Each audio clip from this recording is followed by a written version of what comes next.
So there's a difference between what you do and how you do it. I like to call it the difference between the technical and the execution. So take an exercise like side leg kicks.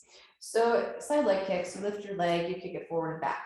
That's the technical, but that's not really the exercise. The exercise is really about the quality of the exercise, which means you kick your leg forward and back, but while you're kicking it forward and back, you really reach your leg long, as if you're trying to touch that opposite wall. You really pull this hip back.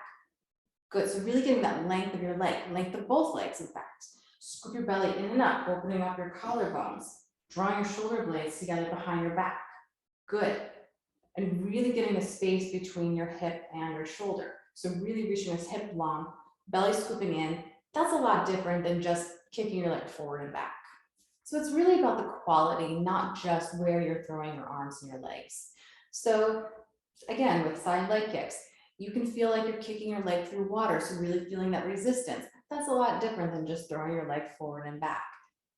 Technical versus execution. Focus on the execution, focus on the quality, not just the action of the movement. So it's not just what you do, it's how you do it.